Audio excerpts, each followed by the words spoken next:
이 후행 스팬이 뚫고 내려오는 것은 일목균형표 기법에서는 굉장히 심각한 어떤 추가 하락 시그널이란 말입니다. 그만큼 지금 월가를 비롯한 시장은 연준의 금리 인상 의지를 안 믿는 겁니다. 임금 상승률이 안정이 안 되면은 이거는 연준은 계속 가야 되는 겁니다.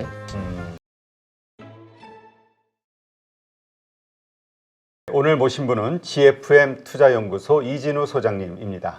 안녕하세요. 네, 안녕하세요, 대표님. 네, 소장님. 새해 첫날이네요. 네, 그러네요. 아, 새해 첫날이 아니고 새해 처음 뵙네요. 처음 네, 뵙습니다. 일단 새해 복 많이 받으시고요. 새해 복 많이 받으십시오. 아니 근데 예. 저희 직원들하고도 네, 새해 복 많이 받으라는 인사를 안 했거든요. 새해 같지가 않아가지고 좀 밍숭맹숭 예. 이상 쑥스럽고 쑥스럽고. 예, 그냥 구정 때 한 번에 몰아서 하자.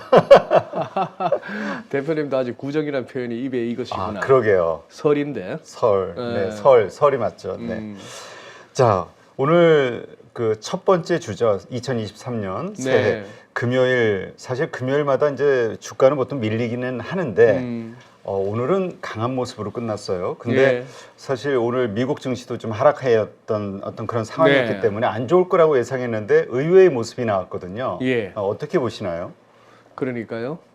이제 8.15에서 이제 월 2회 정도 금요일 날 이제 뵙기로 했는데 이번 주가 그러니 사실상 새해 첫 주간이었고 그렇죠. 이제 1월 효과에 대한 기대는 뭐 남겨둬도 되느냐, 산타랠리는 무산됐지만 이런 상황 하에서 시작했고 또 이벤트도 많았지 않습니까? FOMC 의사로 공개가 됐고 그리고 그 다음 날 즉 미국 기준으로 수요일 날 의사록이 있었고 그걸 갖다가 잘 견뎌냈어요. 잘 견뎌냈고 생각보다는 매파적이었는데 잘 견뎌냈고 그런가 했더니만 또 ADP 민간 고용 보고서에서 고용이 너무 좋다 하니까 또 장이 밀렸고 그래서 미국 장이 그렇게 밀리면 우리도 안 좋겠거니 했는데 거기다가 개장 전에 삼성전자 실적은 그렇죠. 나빠지겠거니라고 다들 알고 있었지만 그거보다 더 나빴는데 그렇죠.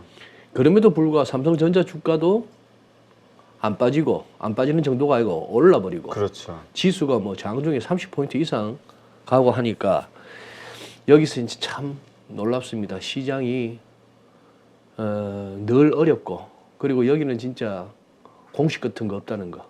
그죠? 그렇죠.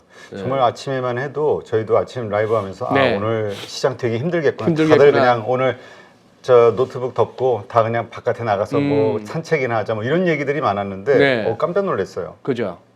제가 오죽하면 지금 넥타이 색깔 바꿨습니다. 아침에 출근할 때는 미국 장 보고 나서 파란색을 메고 나왔다가 오후 장 다 보고 나서 파리로 오면서 저기 방송국에서 그냥 제 파란색 놔두고 빨간색 골라서 입고 나온 거예요. 시류에 편승을 하시는데. 시류에 편성했을 뿐만 아니라 왠지 잘 납득도 안 되고 설명도 잘 안 되지만 좀 갈 것 같아가지고 적어도 이달 말까지는 이달 말까지는. 그렇게 보는 이유가 이렇습니다. 지금 저는 뭐 기본적으로 차티스트인데요. 네. 지금 S&P 500 한번 보시죠. 네. S&P 500 보시면은 자 여기 이제 새해가 시작하면서 구름대 안에 들어왔습니다. 네. 원래 이 구름대 안에 들어오면 막 혼조세거든요. 지금 새해 시작하고 나서 보면은 화수목 사흘 했잖아요. 월요일 날은 그때 대체 공휴일로 쉬었고 그때 첫 거래일 빠졌고 그 다음에 수요일 날 FOMC 의사록이 있었음에도 불구하고 또 양봉 그런데 이제 음봉 해서 무슨 뭐 방향성은 없습니다. 방향성은 없는데 얼추 요무렵인 거예요. 구름이 갑자기 얇아지는 요 무렵. 여기가 결국은 1월 말 2월 초 이달 1월 31일 그리고 2월 1일 이틀에 걸쳐서 열리는 FOMC 거기서 저는 이 선을 여는 쪽으로 가느냐 아니면은 이 밑으로 다시 가자고 하느냐 뭐 이 구간이 이제 지지 구간이라고 본다면은 그렇게 보든지 아니면 계속 이 안에서 허우적거릴 건지는 모르겠는데 요때까지는 한번 위로 한번 트라이 해볼 것 같은 느낌이 듭니다. 네, 그런 느낌이 들고 지금 시장은 뭐 특히 과매수나 과매도도 아니다 하는 얘기고요. 이런 상황이고 우선 이거 보시죠. 제가 지금 더 밀리면 재앙이라고 했습니다. 네. 여기서 지금 더 밀리면 진짜 재앙입니다. 지금 현재 이동평균선이 아닌 일목균형표상에서 이 빨간색 조금 촐싹거리면서 움직이는 이 선이 이제 전환선이고요. 좀 이렇게 진중하게 움직이는 이 검은색이 기준선, 전환선 기준선 이렇게 되는데 여기 보시면은 이 빨간색의 전환선이 검은색의 기준선을 갖다가 뚫고 내려오는 이동평균선으로 치면 데드크로스 나는 경우가 이때였습니다. 닷컴버블 무너질 때요. 그리고 또 금융위기 때였습니다. 아. 그러고 나서 코로나 때도 살짝 물고 내려가나 싶은데 그냥 빨리빨리 돌아섰어요. 네. 그때 이후로 보시면 금융위기 이후로는 이 빨간색의 전환선이 기준선 밑으로 뚫고 내려온 적은 없습니다. 근데 지금 살짝 물고 내려왔잖아요. 네, 그렇죠. 물고 내려왔고 그동안 몇 차례 8.15 머니톡에 나와서도 말씀드렸지만 이 일목균형표상의 후행 스팬의 중요성. 이때 닷컴버블 무너질 때 금융위기 때 후행 스팬이 가격대 뚫고 내려오는 이 충격. 지금이 여기서 전환선이 기준선을 뚫고 내려오는 이 상황 하에서 후행 스팬도 여기서 더 밀리면은 이 종가를 갖다가 26개 뒤로 당기는 이 후행 스팬이 뚫고 내려오는 거는 기술적으로 일목균형표 기법에서는 굉장히 심각한 어떤 추가 하락 시그널이란 말입니다. 네. 요 아주 크리티컬한 거죠. 크리티컬한 시점에 왔습니다. 왔고 요것도 조심해야 되는 거죠. 지금 여기서 중립적인 어떤 RSI 이때는 물론 과매수 국면이죠. 과매수 국면에 여기서 뭐 더 가자고 외치는 거는 여기서 더 가자고 외치는 거는 좀 과했습니다. 그런데 이제 어느 정도 그 과매수가 해소돼서 이제 RSI가 중립 상태로 왔잖아요. 스타캐스는 또 어땠습니까? 이쯤 왔을 때 좀 사도 안 되겠니 해서 샀다가 아닌데 했지만 그래도 살만한 다이버전스가 나와서 왔는데요. 이거 보면은 지금은 위로 가도 되겠거니 하지만 조심은 해야 되는 거는 이때는 할 것 없이 좀 가다가 꺾이고 하는 상황이 있었기 때문에 이제 어떻게 될지가 이제 궁금합니다. 궁금한데 지금 저는 1차적으로는 이때 이후는 어떻게 될지 모르겠는데 이때 이후에 대해서는 추가 하락도 염두에는 두고 있습니다만 지금 당장은 밀리기보다는 그래도 이쪽 선까지 한번 머리를 대보자. 한 3,950까지는 한번 트라이 해보자 하는 그 장으로 이제 보고 있다는 것이죠. 보고 있는 게 여기도 절박한 거 보이시죠? 나스닥. 자꾸 이렇게 눈에 익혀 두시죠. 여기서 지금 한 1,300 어라운드, 1,300포인트 근방은 여기서 이렇게 지지되지 않고 깨진다면은 그 다음에는 진짜 만도 깨지면서 이게 8,000 레벨에서 그칠지 아니면 진짜 7,000 쪽에서 마무리될지를 모르는 그런 상황이니까 여기도 지금 절박한 겁니다. 절박한데 요걸 갖다가 예를 들어서 이 레벨을 깨는 거는 현재로 봐서는 그거 같습니다. 1월 달에 FOMC 성명서가 말이죠. 네. 지금 생각하는 것보다 훨씬 더 강경하고 지난 12월에 제시했던 FOMC 지난 12월에 제시했던 점도표상으로는 한 5.25 정도까지잖아요. 네. 그런데 당장 이달 말 상황 하에 그 FOMC에서 우리 5%대 후반이나 6%까지도 염두에 두고 있다는 식으로 분위기를 잡아가는 그런 정도라면은 저 선이 깨질까. 지금 현재로서는 아마 시장 입장에서는 저거는 지켜내고 싶어 할 것 같습니다. 이거에 대한 시장의 고민이 있다.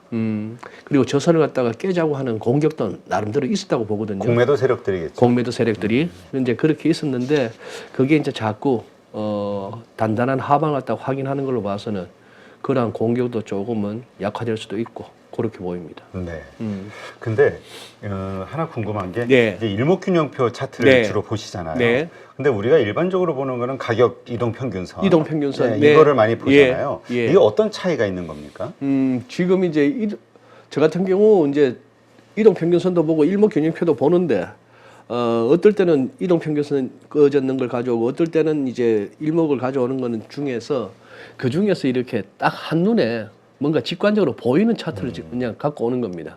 이동평균선을 가져올 경우에는 의미 있는 이동평균선에서 지지나 저항이 확인되면은 이제 시청자 여러분들에게 보여드리고 지금 일목을 자꾸 가져오는 이유는 아까 보셨다시피 후행 스팬이 막 간당간당하다는 거. 그래서 지금 굉장히 승부처라는 그 부분하고 뭔가 S&P 500에서도 참 오랜만에 이 전환선이 기준선을 갖다가 좀 이렇게 촐싹거리는 선이 좀 묵직한 선을 갖다가 뚫고 내려오는 요 신호가 참 오랜만에 나왔기 때문에 그런 점에서 한번 염두에 두시자는 차원이죠. 그럼 그 후행 스팬을 네. 뚫고 내려가면 그때는 큰 급락이 있게 되는 건가요? 일목균형표 기법에서는 그렇게 보고 있습니다. 그래서 이제 뚫고 내려오면은 뭐 한번 다시 한번 보시죠. 네. 그 어느 정도의 다시 한번 보시면은 네. 일목균형표 이 후행 스팬의 이제 작성 요령이 일간 차트 같으면 26일, 네. 월간 차트 같으면 26개월 뒤 요 종가를 갖다가 그대로 뒤로 당겨 놓는 거예요. 네. 종가를. 그런 식인데 여기 보시죠. 지금 여기서 이 무렵에 이렇게 깨진다는 얘기는 이렇게 뚫고 내려와서 아니야 하면 버텨보다가 결국 밀리는 게 요 무렵인 거예요. 요 무렵인데 이렇게 해놓고 보니까 훅 가더란 말입니다. 네. 요때도 마찬가지예요. 요렇게 깨고 내려와서 싶었는데 결국 이거는 이런 신호가 나오고 나니까 시장이 무너지더라 하는 얘기입니다.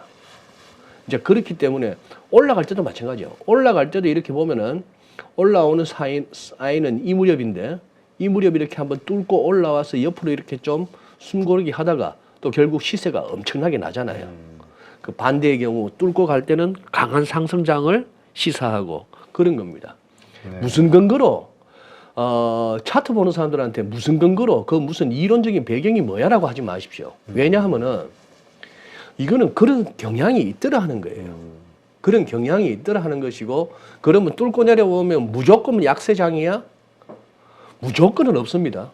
세상 일에. 네. 세상 일에 무조건은 없지만 그럴 확률이 높다는 것이죠.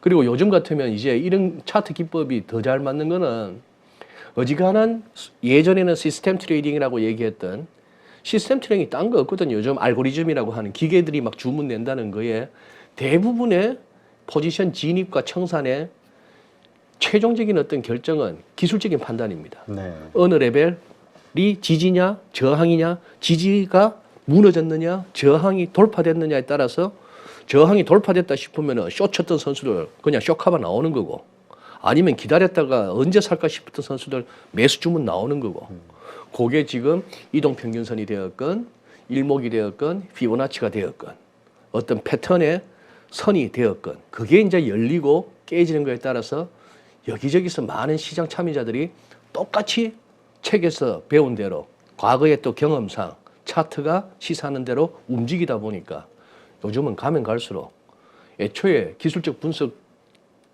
이렇게 이런저런 기법을 갖다 제시했던 사람들이 이런 경향이 있습니다라고 했던 그때보다 요즘은 점점 더 잘 맞아드는 겁니다.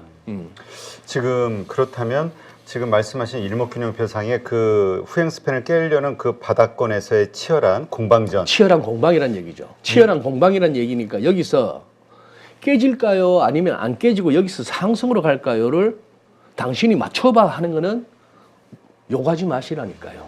근데 아까 시작할 때 1월까지는 그러니까 말까지는 좀 오를 것 같다라고 말씀하신 건 어떤 의미시죠? 1월 말까지는 자 여기서 지금 S&P 500 월간부터 다시 보시죠. 네. 여기서 지금 요 정도 모르겠습니다. 오늘 당장 고용지표 보고 그렇게 혹시나 또 깨질까? 뭐 그렇기도 하기는 그럴 가능성도 있지만도 그러나 지금 여러 가지 상황으로 봤을 때는 아마 요 안에서 밀리면 또 아마 사자가 나올 것 같아요. 지금은 밀리면 사자가 나오고 조금 올라가다 보면 차익 실현 나오든지 또 야 지금 무슨 또 주식 매수야 하면 라고 여기는 세력들이 팔고 지금 댓글이 다양하지 않습니까? 그렇죠. 빠진다라고 얘기하면은 뭐 아니면 오른다고 얘기하면은 거기에 다 공감하는 거는 시장을 바라보는 시각이나 뷰가 자신과 일치하면은 맞아요. 나도 그렇게 생각합니다지만 나는 더 빠져야 된다고 보는데 자꾸 여기서 바닥인 것 같고 어느 정도 단기 랠리는 가능할 것 같습니다 하면은 자꾸 이렇게 저기도 희망회로 돌린다. 아직도 그렇게 사람들을 갖다가 불구덩이로 끌고 가려고 그러느냐. 저는 뭐 불구덩이 끌고 가려고 드리는 말씀도 아니고 그렇죠. 여러분들은 뭐 주식을 사라는 얘기도 아니고 그냥 저의 뷰를 말씀드리는 겁니다. 그러니까 차트를 해석하시는 그런 입장에서. 거죠. 그렇습니다. 네.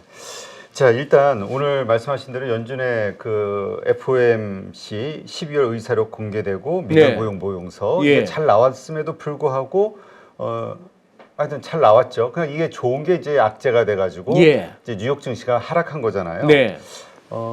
그럼에도 불구하고 이러한 그거와 맞춰서 또 연준 위원들도 아주 매파적인 발언, 왜 안 믿지 우리 말을? 이런 식의 얘기를 계속 꺼내면서 시장이 더 안 좋았던 것 같은데 예. 이 연준에 맞서지 말라는 말, 이게 진리라고 하면서도 월가부터가 자꾸 그럼에도 올해 꼭 금리 인하에 대한 이야기를 자꾸 꺼낸단 말이죠. 네. 이 분위기를 어떻게 봐야 되는 건가요? 그러니 그거죠. 지금 뭐 대표님 말씀하신 월가에서 연준이 올해 연내로 그들의 점도표나 그들의 성명서 내용이나 기자 파월 의장의 기자회견 또는 연준 관계자들의 발언을 들어보면은 금년에도 몇 차례 더 25bp든 50bp든 뭐 75bp든 더 올리고 그리고 한동안 가야 될 것 같다. 금리 인하 금년에 없다 이 얘기지만 네. 시장은 보기에 그러지 않을 것 같고 연내 금리 인하까지도 갈 것 같다 하는 게 야 우리 차 한잔 마시면서 연준에 대해서 한번 털어볼까 이빨? 쟤들 할 수 있겠어? 이런 차원이 아니란 얘기예요. 네. 지금 말하는 시장에서 채권 시장에서 또는 뭐 오버나이트 인덱스 스왑 시장에서 나타나고 있는 프라이싱 되고 있는 그것이 터미널 레이트가 4점 얼마에 5%에 못 미치라는 게 그냥 말로서 대충 이럴 거 아닐까가 아니고 그게 실제 돈 태워서 거래의 결과로 나오는 수치란 말입니다. 네. 그러니까 장난이 아닌 거예요. 그러니까 자기 돈을 걸고 베팅을 이렇게 한다는 거죠. 돈을 걸고 그렇게 베팅을 하고 있다는 겁니다. 그러니 한번 뭐 그냥 연준에 대해서 그냥 우리 한번 서로 각자 얘기해 볼까 차원이 아니라는 것이죠. 이 베팅이 틀리면 금전적인 손실을 갖다 감수해야 되는 거예요. 그렇죠.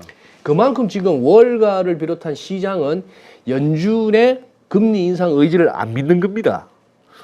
지금 12월 FOMC 의사록에서 이 부분을 한번 좀 보시죠. 이 부분을 한번 보시면은 네. 의사록이 제법 길어요. 의사록이 제법 긴데 그 중에서도 주르륵 가다 보면은 이제 뒷부분에 좀 나오는 얘기인데 저도 이거 뭐 이런 부분이 중요한 것 같다가 쉽게 못 찾아냅니다. 이런 거 찾아내는 사람들이 저기 패드 워처들이죠. 패드 워처들이고 그리고 그렇게 오래 한 분들은 그 긴 의사록 가운데서도 어디쯤에 중요한 얘기가 나오는지도 미리 알아갖고 딱 보면은 그거부터 보고 주문이 바로바로 나가기도 하고 합니다. 네. 요 부분인데요. 자, 위에 수트 한번 보시죠. 결국 FOMC 참석자들의 뷰입니다. 네. 현재의 금융 상황 그리고 경제 전망에 대한 그들의 뷰예요. 앞부분 이렇게 보시면은 FOMC 참석자들은 다시 한번 저기 확인했다는 거예요. reaffirm, affirm도 아니고 reaffirm 했는데 그들의 strong commitment입니다. 그들의 강력한 어떤 의지 내지는 앞으로 하겠다는 결의예요. 네. 인플레이션을 갖다가 2% 목표치까지 떨어뜨리는 되돌려 세우겠다는 이걸 갖다가 다시 한번 reaffirm 한 거예요. 그리고 꽤나 어넘버로 이 사람들은 뭘 강조했냐면은 이게 중요하답니다. 소통하는 게 어떻게 소통하느냐 하면은 즉 금리 인상 속도를 갖다 낮추는 거 75bp 하다가 50bp로 낮췄잖아요. 네.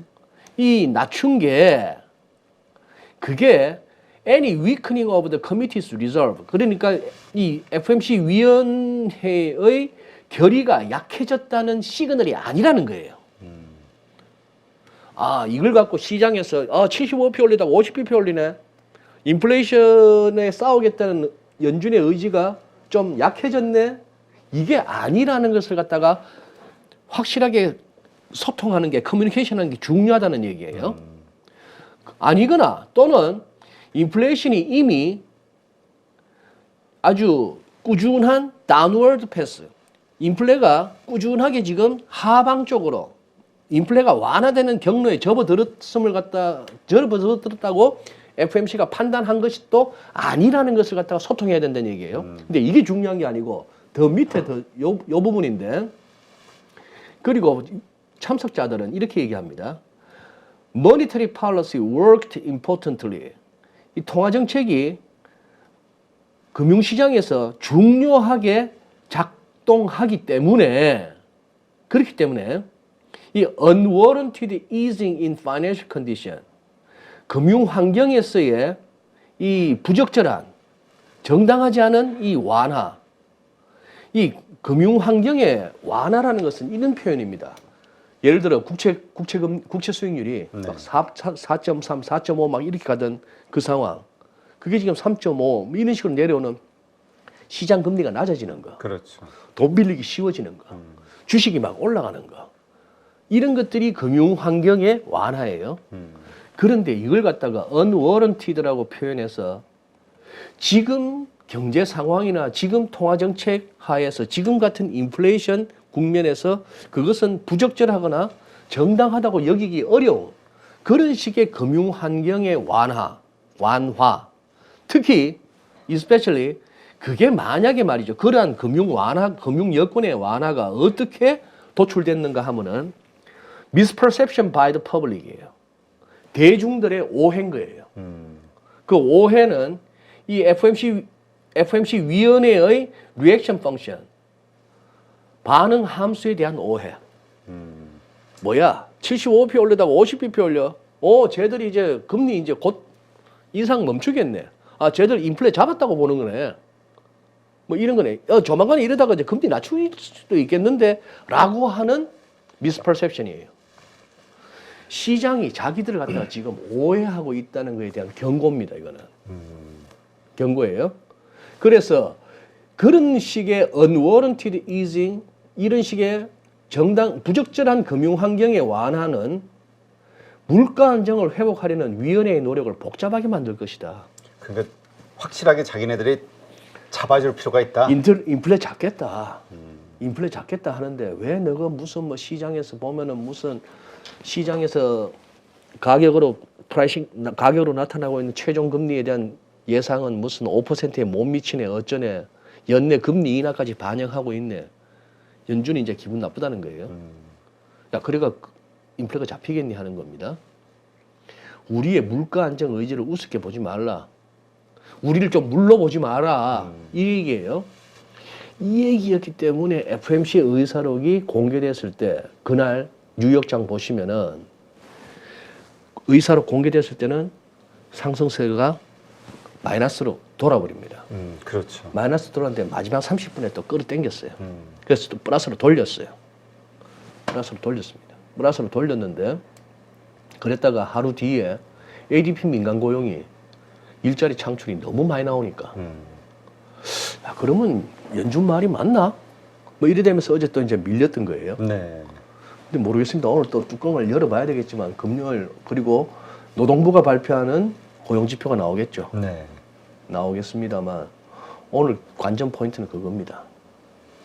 뭐 일자리 창출 개수가 뭐 20만 개 정도 아니겠니 시장 예상하고 있고, 실업률이 뭐 0.1%나 0.2% 포인트라도 올라가나 뭐 이런 정도인데, 그거보다 지금은 시간당 임금 상승률이에요. 전월비.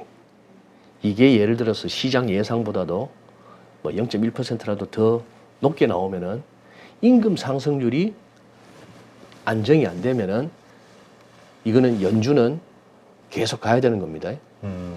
그런데 또 하나의 포인트는 임금 상승률이 여전히 높음에도 불구하고 거기에 뉴욕 증시가 움찔했다가도 기어이 후반에 가서 됐고 하면서 플러스로 돌려버리면은, 최근 며칠 계속 그런 모습이에요. 계속 밑거리 그런 달면서. 모습이에요. 예. 네.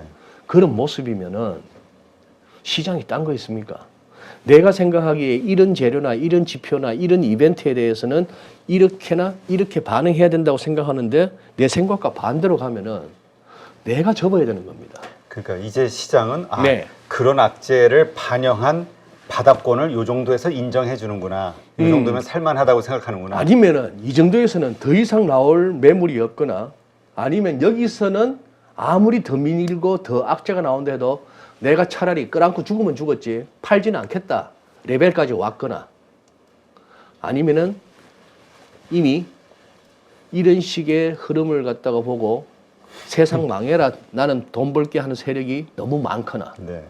뭐 그런 상황이죠. 네. 밀어도 안 밀리면은 그러니까요. 밀만한 상황에서 밀어도 안 밀리면은 이거는 올라가는 수밖에 없는 거죠. 네. 네. 하여튼 이러한 현상들 때문에 1월 달에는 좀 더 상승할 것으로 보신다라는 지표상 보시는 거고 그러면 이것이 한국 시장에도 같이 적용되는 거라고 볼 수 있을까요? 한국도 1월 정도에는 오를 수 있을 거라고 봐도 되는 건가요? 예, 일단 외국인들이 땡기지 않습니까? 아, 외국인들은 저러한 흐름에 따라가니까 하긴 아니면 오늘도 외국인들이 많이 사긴 했어요. 오늘도 외국인 많이 샀죠. 네. 오늘도 오늘 3,100억? 그러니까요. 코스피에만. 예. 최근 3개월 동안에 6조를 샀는데 오늘 또 한 3천억 더 플러스가 됐네요. 그런 상황인데 그런데 요까지도 한번 보시죠, 대표님. 시장이 말이죠. 네. 연준을 좀 우습게 볼만해요. 그렇죠. 일단 말을 몇 번 바꿨으니까. 예.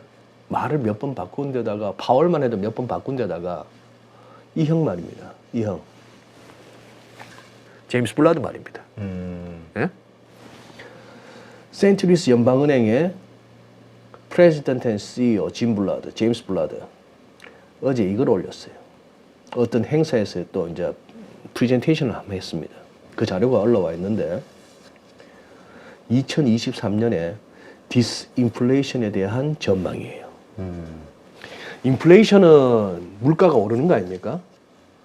디플레이션은 물가가 하락하는 거고 지속적으로. 네. 그럼 디스인플레이션은 인플레이션이 8%, 9%, 10% 이러다가 전년비 이게 9%, 8%, 7%, 6%로 내려오는 게 인플레이션은 인플레이션인데 인플레이션 폭이 이제 좀 둔화되는 게 디스인플레이션입니다. 자, 그런 식으로 했는데 우리 기사 많은 매체가 있는데 그나마 제가 봐서는 뉴스핌도 이런 쪽에 관심이 많은 매체예요. 이 정도 기사를 쓸 수 있는 매체인 겁니다. 매의 발톱 사라진 블라드. 금리 충분히 높은 수준. 이 형이 한 달 전에 뭐라 그랬나 하면은 테일러 준칙에 따르면은 조금 엄격하게 적용하면은 정책 금리가 7% 가야 될지도 몰라라고 했던 제임스 블라드입니다. 네, 그렇죠. 한 달 전에. 이 양반이 지금 뭐라 했나 하면은 한마디로 어제 이 행사의 그거는 이 금리가 충분히 제약적인. 자, 그 내용 조금만 보시죠. 안에 이렇게 많은 어떤 그림들이 있고 한데 우리 시청자 여러분께서도 한번 이런 거 한번 들어가서 한번 보십시오.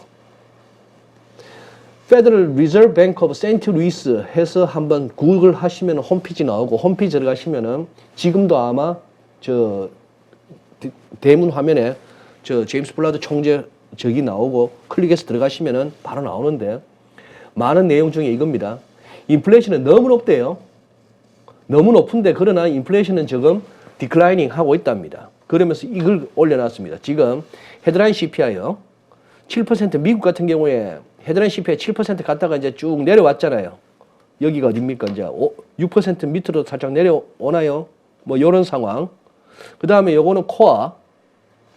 그리고 요거는 이제 달라스 연준에서 말하는 트림드 민. 그러니 아래 위로 극도로 인플레가 심한 8% 정도의 비중과 인플레이션이 굉장히 저조한 8% 빼고 나면은 이제 그게 이제 의미 있는 그런 차원인데 두 개 다, 세 개 다 꺾이고 있다는 얘기예요.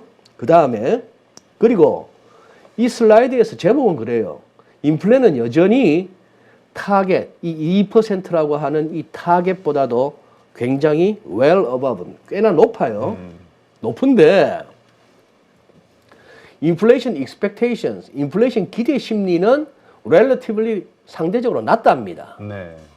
그래서 2021년, 2022년, 재작년, 작년까지만 하더라도 2년 후 기대 인플레이션이 여기까지 갔잖아요. 이게 많이 내려왔죠. 네. 얼추 2%에 가깝게 다들 내려왔습니다. 자, 그 다음에 이 그림이에요. 이 그림을 딱 제시하는 게 제임스 블라드가 한 달 전에 이 그림을 갖다가 어디서 어느 행사에선가 보여주면서 테일러 테일러 타입 룰스 레커멘데이션 테일러 방식의 그런 어떤 테일러 준칙에 따라서 요거는 아주 요거는 밑에 쪽 요거 굵은 선은 제너러스한 룰입니다. 조금 관대하게 적용하면은 요 정도 금리면 돼. 그러나 엄격하게 적용하면 이 정도는 가져야 돼 하는데 이게 보세요. 7%대를 막 왔다 갔다 하잖아요, 여기. 이 정도는 가져야 한다는 것이고 현재 연방기금금리는 이 수준까지 밖에 안 왔으니 이 갭이 얼마나 큽니까?